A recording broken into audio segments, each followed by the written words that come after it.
তোমরা বাবা আর কি দেখলে, আর মুসলমানদের উপরে কি পরিমাণ জুলুম দেখলে আমরা বুঝবো যে আমার আল্লাহকে ডাকা দরকার। মানে এরপরে আর কোন পরিণতি দেখলে, যেখানে মুসলমানের লাশ কুকুর ছিঁড়ে ফেলতেছে, যেখানে মুসলমানের লাশ দাফন করা যাচ্ছে না, ঘর হারা, বাড়ি হারা, বসত হারা, ভিটা হারা, এরপরেও যদি আমরা না বুঝি ভাইয়া, এরপরেও যদি তোমার মোবাইলের নেশা, নারীর নেশা, জিনা ব্যভিচারের নেশা, জুয়ার নেশা, মদের নেশা, অশ্লীলতার, বেহায়াপনার, অসভ্যতার নেশা, এরপরেও যদি না যায়, আর কখন কারে খুশি করতে ছেলেরা বাবা? এই চুল রাখছো তোমরা, কও না কে দেখে কে খুশি হয়েছে?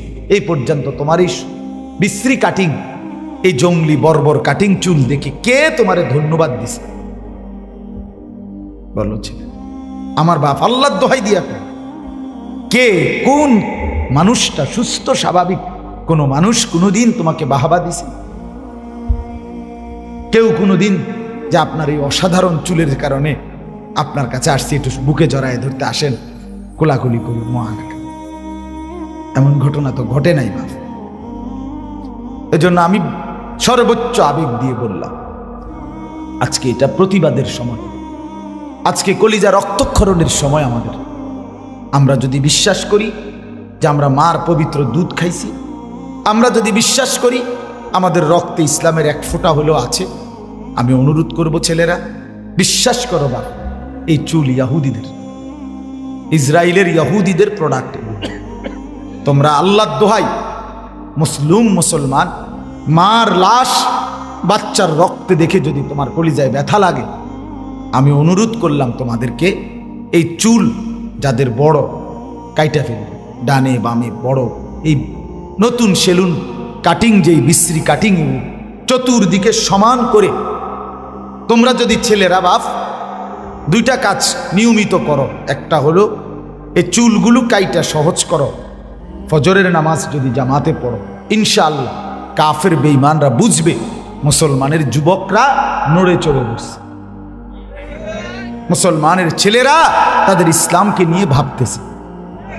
ইনশাআল্লাহ তখন জালেমের, কাফেরের, সারা পৃথিবীর বেঈমানদের কলিজা নড়বে, বুক কাঁপবে। ছেলেরা আমার কথা শুনে রাগ হইও, আমি তোমার একজনেরই বলি, মনে করি রাগ হইও না বাপ, বলুন না কেউ নাই, বলুন না কেউ। মা বাপ সাইয়া থাকে, শুধু সন্তান নষ্ট হইতে হইতে পয়সা গন্ধ ছুটছে। আমি জানি তো সব, অনেক মুরব্বীরাও জানে না মুসলমানের ছেলে মেয়ে এখন কি করে, কি করে। এক একটা মোবাইলের ভিতরে ছেলেদের, এই যে ছেলেটা এক ওয়াক্ত নামাজ পড়ে না, তার হাতে যে বড় মোবাইলটা, সে কি করে আপনি বোঝেন না? হ্যাঁ, আপনি বোঝেন না এটা? সে করেটা কি?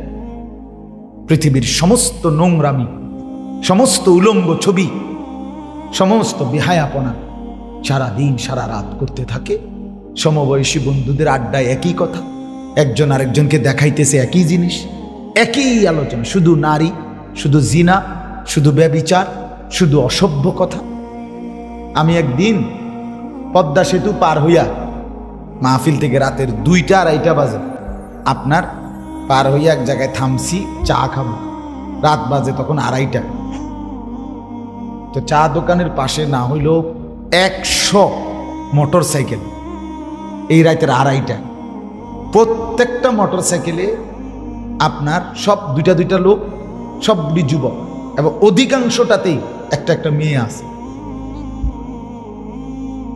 আমি এক নজর তাকায় দেখছি, এই কয়দিন আগে। এরপরে চা খাইতে খাইতে আমি যেন বসা, এক পাশে বসে চা খাইতেছি আমি চুপচাপ। বিশ্বাস করো ভাই, আমি শুনলাম যে এরা যে কথা কইতেছে, মানে এত বিশ্রী কথা, কুত্তা এই কথা বলেন, কুত্তা, কোন শুকর এমন কথা বলবে? মানুষের বাচ্চা, এরা সব হিন্দু না, এগুলো সব হিন্দু, মুসলমানের বাচ্চা। চাচা এরা মুসলমান, এদের মা কোথায়, এদের বাবা কোথায়, এদের রাত কাটে কোথায়?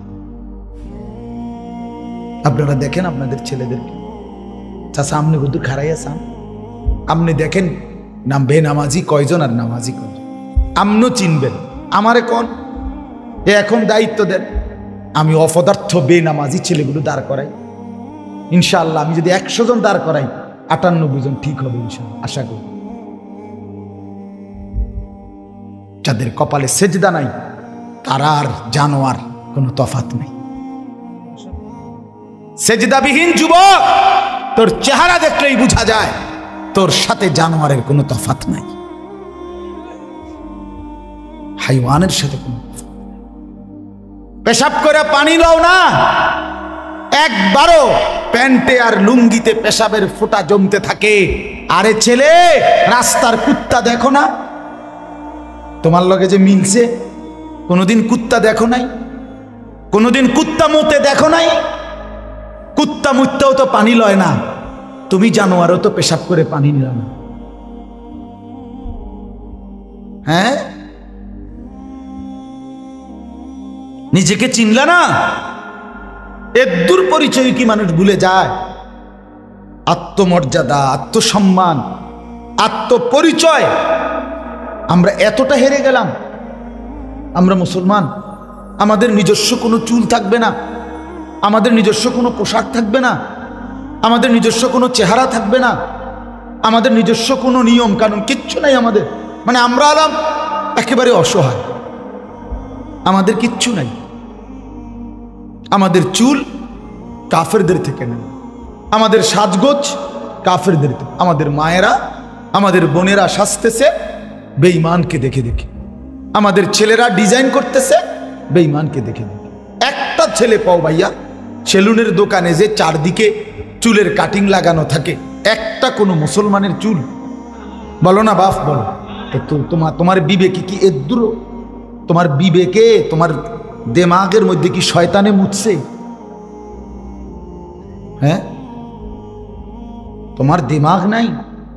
তুমি মার দুধ খাও নাই? তুমি একবারও জিজ্ঞাসা করলে না? বছরের পর বছর, মাসের পর মাস, একবার এদিক বাড়াও, একবার ওদিক বাড়াও, একবার এদিক বাড়াও, যাই করো ডিজাইন, কিন্তু সব মিলাইয়া এটা কার থেকে নিল? এভাবে বিবেক মরে যাওয়ার কথা না। আমি প্রায় বলি যে একটা কুকুরের দিকেও যদি কেউ লাঠি আলগি দেয়, কুত্তাটা দৌড় মারে কিনা, তাহলে সে বুঝে এই লাঠি দিয়ে আমারে মারবো, এই জন্য সে ভাগে। তুমি আমি যদি দিনের পর দিন আল্লাহর নাফরমানি করে যদি এটুকু না বুঝি যে আমি জাহান্নামের আগুনে জ্বলতে হবে, এদ্দুর বিবেকও যদি আমার না থাকে, আমার লগে কুত্তার লগেও তো বনে না। বালহুম আদাল, এটাই আল্লাহ বলছে। ওই নাফরমান জানোয়ারের চাইতেও নিকৃষ্ট। এটা কোরআন। ইনহুম ইল্লা কাল আনআম, কোরআনে আছে। নবীকে আল্লাহ বলছে, বন্ধু মনের চাহিদা মতো যারা চলে কোরআন সুন্নাহ বাদ দিয়ে, তারা আর কিছু নয়, শুধুই জান। এটা কোরআনের শব্দ। হ্যাঁ, আরেকবার মিলাইও ছেলেরা। বন্ধু আমার, তোমার চুল মিলাইও, তোমার হাসি, তোমার হাঁটা, তোমার পেশাবের স্টাইল, তোমার টয়লেট বাথরুমের স্টাইল, তোমার কথাবার্তার ঢং, তোমার শব্দ, তোমার উচ্চারণ, তোমার হাসি, তোমার পছন্দ, তোমার অপছন্দ মিলাই। যে কার লগে মিলাইছ, তো তুমি চিরেই টের পাইবা তুমি কাদের অন্তর্ভুক্ত। আল্লাহ আমাদের সন্তানদেরকে বুঝতে শিখো ভাই, বুঝতে শিখো। কমপক্ষে নিজের ভালো করো। আমি প্রতিদিন চিল্লাই, সারা রাত দিন চিল্লাই এই এক কথা। যারে বাবা এত্তুরও কি মানুষ কি নিজের ভালোটাও বোঝে না? আমি করছিটা, আমি আইলাম কোত্থেকে, আমারে বানাইলো কে, আমি আসলাম কোত্থেকে, আমি করা উচিত কি, আমার করণীয় কি? এদ্দুর বিবেকও কি মানুষের থাকে না? অনেক ছেলে দেখবেন আপনি, আজকে ছেলেদের অবস্থা হলো প্রতিবন্ধী, পাগল, অনেকটাই প্রতিবন্ধী। অধিকাংশ। কেন? আপনি বলবেন গুনাহের কথা, তাকে তার পাপের কথা হে হাসবে। তাহলে বোঝা গেল যে যে ডান বাম বোঝে না, যে ফেসাব ফানি বোঝে না, যে কর্তব্য বোঝে না, সে তো প্রতিবন্ধিতা, তো পাগল, তো মাথায় সমস্যা। আপনি বলবেন যে কিরে বেটা তুই দাঁড়াইয়া ফেসাব করো কা, হেতে হাসতে হাসতে যাই বলবে, বোঝা গেল এটা তো প্রতিবন্ধী। হ্যাঁ, কিরে বেটা তুই নামাজের ওয়াক্ত, তুমি না মুসলমান, আসতেছে না, সে হয়তো আরেক দিকে চলে যাইতেছে। কারণ এই যে পাগল, যে এই যে প্রতিবন্ধিত, এ তার সিরা। হ্যাঁ, বাস্তবতা। না তুমি কি কোনোদিন দেখো নাই 6 মাসের বাচ্চাও তো, 6 মাস যে বাচ্চার বয়স, ওই বাচ্চাও তো রাতের 2টা বাজে পেশাব করলেও কাঁদতে শুরু করে, তার মাকে ডাকে, মা আমার হাফ প্যান্ট বদলাও, আমি এই পেশাবওয়ালা এই হাফ প্যান্ট নিয়ে আর থাকতে চাই। আর তুমি কেমনে পেশাবওয়ালা প্যান্ট নিয়ে কেমনে কাটাও দিন? তুমি 16 বছরের ছেলে, তোমার এই দুর্দিমাগে কুলাইল না তো তুমি সুস্থ স্বাভাবিক ছেলেটা? বলো ভাইয়া, তোমার 16 বছর বয়স, 14 বছর বয়স, তুমি পেশাব করে হাঁটতেছো যখন, তখনও তো পেশাবের ফোঁটা পড়ে প্যান্ট। প্রত্যেকটা পুরুষের পেশাব একবারে শেষ হয় না, এটা তার শারীরিক গঠন, এটা রোগ না। কথা বোঝেন না? পুরুষের প্রস্রাবের 2-4 ফোঁটা পরে পরে, এটা কি না? রোগ না, এটা তার শারীরিক গঠনটাই এমন। তাহলে এখন পেশাব করেই যে চেইন টান দিয়ে হাঁটা শুরু করে, তো সে তো হাঁটতে হাঁটতে মতো। এই ছাগলের বাতরান দেখে ছি ছি ছি ছি ছি ছি বেটা ছি। ভাবতে শেখো। আমি অনুরোধ করলাম, তুমি তোমাকে নিয়েই ভাবো। আমি বয়ান শেষে চলে যাব আমার সাথে, তুমি যাই বেগা তোমার সাথে। কেউ কারোর লাগে আটকায় না। কথা বোঝেন নাই? আমি দুনিয়া পার হয়ে যাবে। আপনি আমার কথা শুনলেন না, আমারে বা কি, আমনেরে বা কি? কথা বুঝছেন না, পাত্তা দিলেন না, তো ওইসে কি অসুবিধা কি? আমার পথে আমি যাবো, আমনের পথে আপনি যাইবেন গা, এটা তো আমরাও বুঝি। আমনের লেগা আমি আটকাইয়া নাই, আমার লেগা আমনেও কি নাই, আটকাইয়া নাই। কিন্তু আখেরা তো আটকায় যাবে, কবরে তো আটকাইয়া যাইবা। দুনিয়াতে আরে বন্ধু, যদি শুধু কবর আখেরাতের টেনশন হইতো তাইলেও তো কথা ছিল, আচ্ছা সেটাও ভীষণ বিপদ। কিন্তু আমাদের তো দুনিয়াতেও শান্তি, স্বস্তি, নিরাপত্তা, বেঁচে থাকার অধিকার, আল্লাহর কসম, আমাদের ঈমান আমলের উপরে।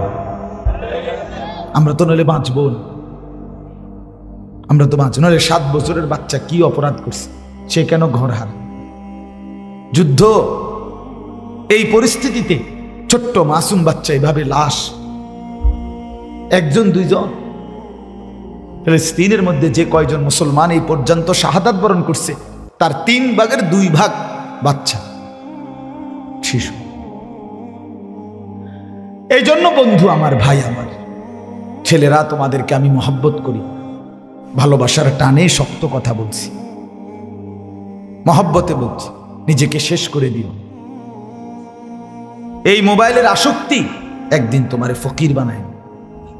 আমি বললাম ভাইয়া, আমার নাম আনিস, মনে রেখো। যদি কোনোদিন মনে পড়ে এই বন্ধুর কথা, হয়তো মনেও পড়ে আমার ছোটবেলার কত কথা, আমারও তো মনে পড়ে। আমি এখন ঘাটুরা বয়ান করছি, এখান থেকে নাইস। তো ঘাটুরা আমি তো দারুল আরকামের ছাত্র, আপনারা জানেন না? তো আমি ঘাটুরায় 1 নম্বর গ্যাস ফিল্ডের লগে একটা ভাড়া বাড়িতে আমরা তখন পড়তাম। এই দারুল আরকাম মাদ্রাসা আগে ওখানে ছিল, পরে এখন এখানে পুলিশ লাইনের এখানে আসছে।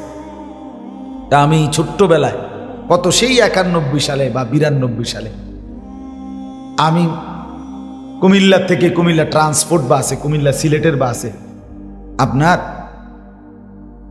মা আমারে 3 বাটি বা 4 বাটির মধ্যে গোশত আর অনেক কিছু বিভিন্ন আইটেমের মাছ টাছ গোশত রাইন্দা দিছে। আমি এটি নিয়ে আসছি মাদ্রাসায়।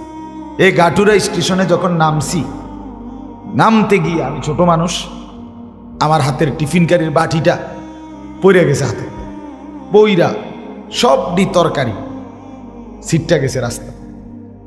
আমি মনে হয়, আমার মনে আছে এখনো, সারাটার দিন, সারাটা রাত পর্যন্ত কাঁদছি। যা আরে আমার মা এত যত্ন করে আমার লাগে তরকারি রাইন্দা দিছি, আমার সবটি তরকারি পড়ে গেছে, আমি শুধু খালি বাটিটা নিয়ে মাদ্রাসায় ঢুকছি। তো মনে করেন সেই ছোট্টবেলার কথা আমার এখনো মনে পড়ে, ভুলে যাওয়ার সুযোগ নেই বন্ধু। তুমিও একদিন মনে পড়বে তোমার যে কি পরিমাণ টাকা আমার হাতে ছিল, আমি কি পরিমাণ টাকা মোবাইল দেখে দেখে, উলঙ্গ ছবি দেখে দেখে নষ্ট করছি। আমি বললাম ও চিরেই বাবা, তোমাদের হায়াত যদি বাড়ে, আল্লাহ চাহে তো আগামী 10 বছর বাঁচলে তোমরাও অনেকে বিয়ে করবে, তোমাদের স্ত্রী হবে, তোমাদের সন্তান হবে, আল্লাহ দিলে সেদিন সংসার তোমার কাঁধে উঠবে, তখন তুমি বুঝবা টাকা কত দরকার, টাকা কত দরকার। অভাব দেখতে হবে ভাইয়া আমাদের সামনে। আমরা যদি ঈমান আমলের উপরে না উঠি, আমাদের সামনে দুর্ভিক্ষ অপেক্ষা করছে, অভাব সারা পৃথিবী ব্যাপী, সারা পৃথিবী। আল্লাহ রাসূল সাল্লাল্লাহু আলাইহি সাল্লাম বলেছেন দাজ্জাল আসার আগে 3 বছর দুর্ভিক্ষ থাকবে, নবীজি বলছেন। 3য় বছর একটি ফোঁটা বৃষ্টি পড়বে না, একটা ফসল জমিন থেকে উঠবে না, খোদার কসম, এটা হাদিস। আল্লাহর নবী সাল্লাল্লাহু আলাইহি সাল্লাম বলছেন এরপরে দাজ্জাল বের হবে। দাজ্জালের কাছে আল্লাহ রাসূল বলছে পানি থাকবে, গোশত থাকবে, রুটির পাহাড় থাকবে। দাজ্জাল এবং তার বাহিনীরা বলবে যা লাগে রুটি গোশত পানি নাও, শুধু তাকে খোদা মেনে নাও।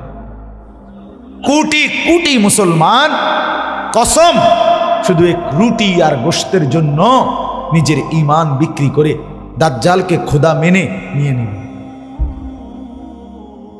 কারণ কল্পনা করেন 15 দিন ধরে যার ঘরে খাবার নাই, তার বিবি বাচ্চা নিয়া, আমার 4টা সন্তান, আমার 2টা মেয়ে 2টা ছেলে, আমার 2 বছরের একটা মেয়ে আছে, 7 বছরের একটা ছেলে আছে। তো কল্পনা করেন আমি আজকে 15 দিন ধরে আমার ঘরে কোনো খাবার নাই, পানি নাই, একটা রুটি নাই, বিস্কিট নাই, কিচ্ছু নাই।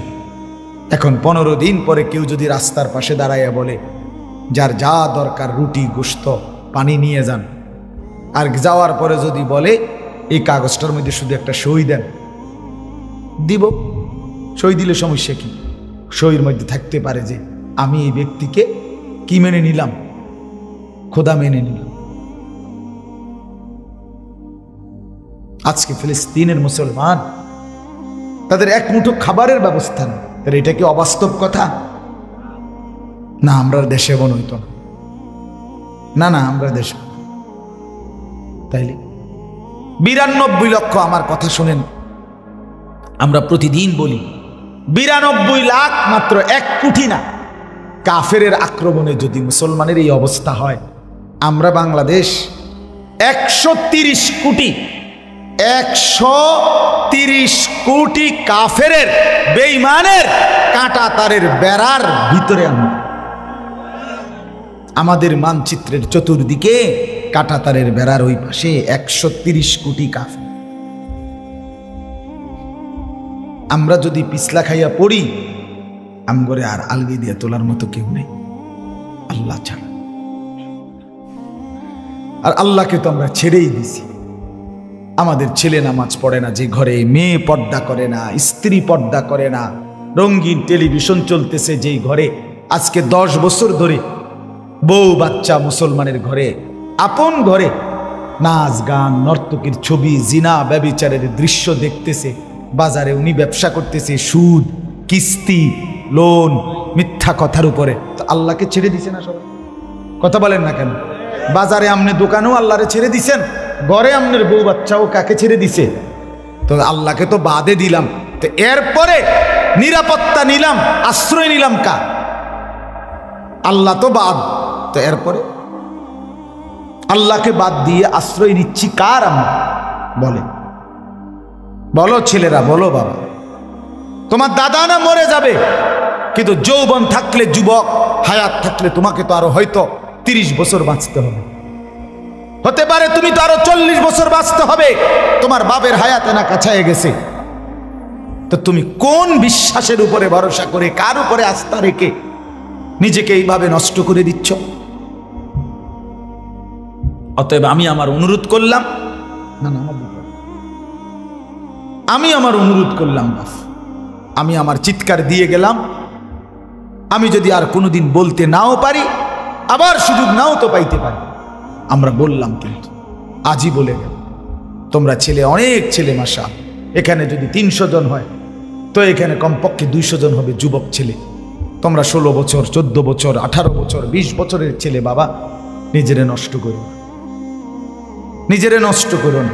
তুমি নষ্ট হয়ে গেলে ইসলামের জন্য লড়বে কে? বলো বাপ, 70 বছরের বুড়োরা। তো বলো, তুমি যদি এই চুল, মোবাইল, ছবি, নাচ গান, অশ্লীল দৃশ্য, খামখেয়ালি আর এই তামাশা নিয়ে শেষ করে দাও হায়াত, আগামী দিনে ইসলামের জন্য জীবন বাজি রাখবে কে? আল্লাহর দ্বীনের জন্য লড়বে কে? কলিজার খুন দেবে কে? এই দুর্বল ঈমান দিয়া তো দোস্ত দাঁড়াইতে পারতাম, কাফেরের মোকাবেলায় দাঁড়াইতে পারতাম। ভীষণ মজবুত ঈমান দরকার, অনেক শক্তি ঈমানের দরকার, তাকওয়ার শক্তি দরকার, তাকওয়ার শক্তি। বললাম না, রাসূলুল্লাহ সাল্লাল্লাহু আলাইহি ওয়াসাল্লাম বলছে 3 বছরের দুর্ভিক্ষের পরে দাজ্জাল বের হবে। দাজ্জাল এসে খাদ্য রুটি দিবে।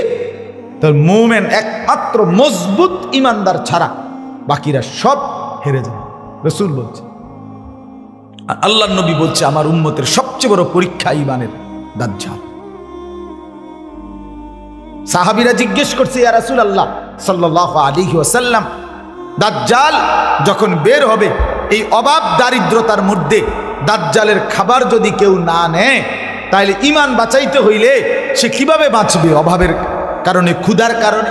আল্লাহর নবী সাল্লাল্লাহু আলাইহি ওয়াসাল্লাম বলছেন, আমার মুমিন উম্মত, ঈমানদার মজবুত বান্দা আল্লাহ তাআলার জিকির, আল্লাহর তাসবিহের বরকতে তার খাবারের প্রয়োজন মিটে যাবে। কসম,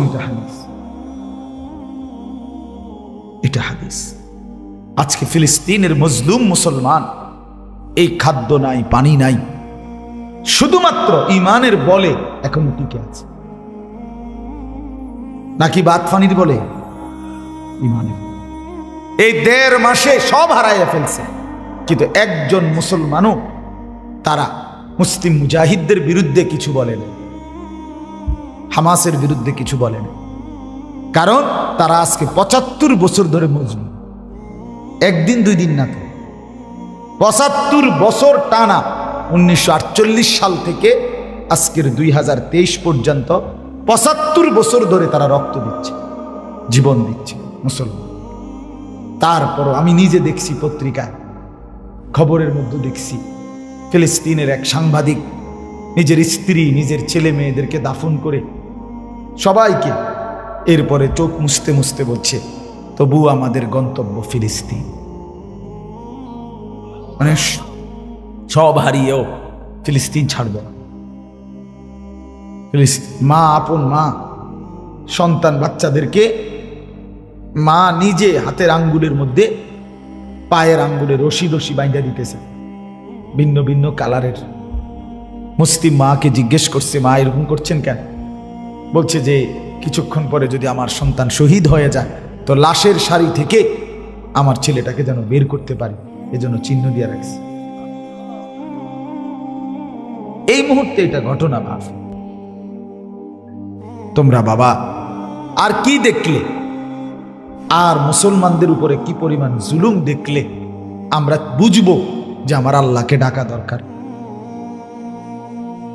মানে এরপরে আর কোন পরিণতি দেখলে, যেখানে মুসলমানের লাশ কুকুর ছিঁড়ে ফেলতেছে, যেখানে মুসলমানের লাশ দাফন করা যাচ্ছে না, ঘর হারা, বাড়ি হারা, বসত হারা, ভিটা হারা। এরপরেও যদি আমরা না বুঝি ভাইয়া, এরপরেও যদি তোমার মোবাইলের নেশা, নারীর নেশা, জিনা ব্যভিচারের নেশা, জুয়ার নেশা, মদের নেশা, অশ্লীলতার, বেহায়াপনার, অসভ্যতার নেশা, এরপরেও যদি না যায়, আর কখনো কারে খুশি করতে ছেলেরা? বাবা, এই চুল রাখছো তোমরা, কওবা কে দেখে কে খুশি হয়েছে? এই পর্যন্ত তোমার এই বিশ্রী কাটিং এই জঙ্গলি বর্বর কাটিং চুল দেখে কে তোমারে ধন্যবাদ দিছে?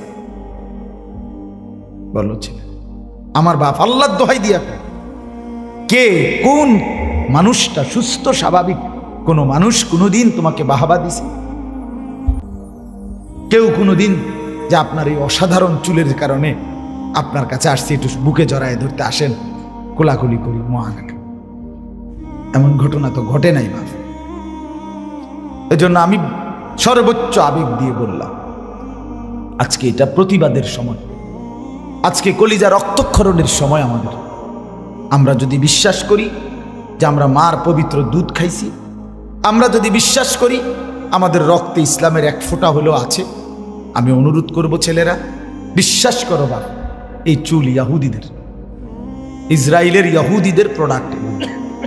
তোমরা আল্লাহর দোহাই মুসলমান মার লাশ বাচ্চার রক্তে দেখে যদি তোমার কলিজায় ব্যথা লাগে, আমি অনুরোধ করলাম তোমাদেরকে এই চুল যাদের বড় কাইটা ফেলবে, ডানে বামে বড়, এই নতুন সেলুন কাটিং, যেই বিশ্রী কাটিং চতুর্দিকে সমান করে তোমরা যদি ছেলেরা বাপ দুইটা কাজ নিয়মিত করো, একটা হলো এই চুলগুলো কাইটা সহজ করো, ফজরের নামাজ যদি জামাতে পড়ো, ইনশাআল্লাহ কাফের বেঈমানরা বুঝবে মুসলমানের যুবকরা নড়ে চড়ে বসছে, মুসলমানের ছেলেরা তাদের ইসলামকে নিয়ে ভাবতেছে।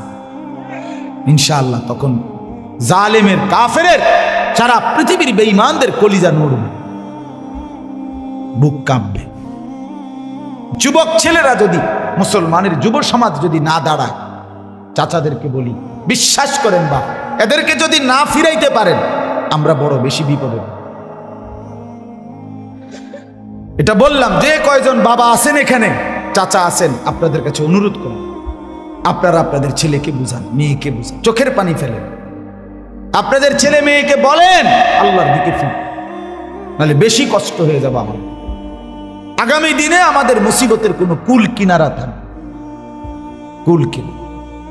৭৫ বছর ধরে ফিলিস্তিনিরা এখনো তাদের মাটির স্বাধীনতা পায়নি। 1947 সাল থেকে আজকে ৭৬ বছর কাশ্মীর ইন্ডিয়ার পাশে একটা প্রদেশ, সংখ্যাগরিষ্ঠ মুসলমানের এলাকা কাশ্মীর, এই ৭৬ বছর একটানা ইন্ডিয়ার সাথে তারা যুদ্ধ করছে স্বাধীনতার জন্য, কিন্তু আজও তারা পায় নাই। ৭৬ বছর ধরে তারা রক্ত দিচ্ছে, শহীদ হচ্ছে, যুদ্ধ করছে। 1964 ইংরেজিতে আর্মি সরকার, সামরিক সরকার মিয়ানমারে, বার্মাতে এই রোহিঙ্গা মুসলমানদের উপরে জুলুম শুরু করছে। কসম বন্ধু, আজকে 59 বছর একটানা রোহিঙ্গা মুসলমানরা নির্যাতিত, এখনো তারা বেঁচে থাকার অধিকার। আমার বয়স 42 বছর, তো আমি কল্পনা করেন আমার বয়সটা 42 বছর রানী, আমি যদি কাশ্মীরের সন্তান হতাম তাহলে আজ 42 বছর আমি সুখ দেখি। কথা বোঝেন নাই? আমি যদি ফিলিস্তিনের জন্ম নেওয়া যুবক হতাম তাহলে আজ আমার বয়স যেহেতু 42, তাহলে আমি কি কোনোদিন আর সুখ দেখলাম? আমি যদি রোহিঙ্গা সন্তান হইতাম তাহলে আমি তো আর 42 বছরে কোনোদিন কি দেখলাম না। তো আল্লাহ তো দয়া করে বন্ধু এখনো তোমাকে মুসলমানের ঘরে রাখছে, এখনো ভাত মাছ চাল ডাল, এখনো খাইতেছ, বসতেছ, চলতেছ। এইটুকু আল্লাহর রহমকে যদি এভাবে নিজের হাতে গলা টিপে শেষ করে দেই, তাহলে আল্লাহর আযাব যখন আসবে তখন আর কেউ থামাইতে পারবে। আবার আসবেই, আসবে। আমাদের পাপ সীমা ছাড়াই গেছে, আমাদের খামখেয়ালি সীমা ছাড়াই গেছে, সীমা লঙ্ঘন শুরু হয়েছে, বাড়াবাড়ির পর্যায়ে চলে গেছি আমরা।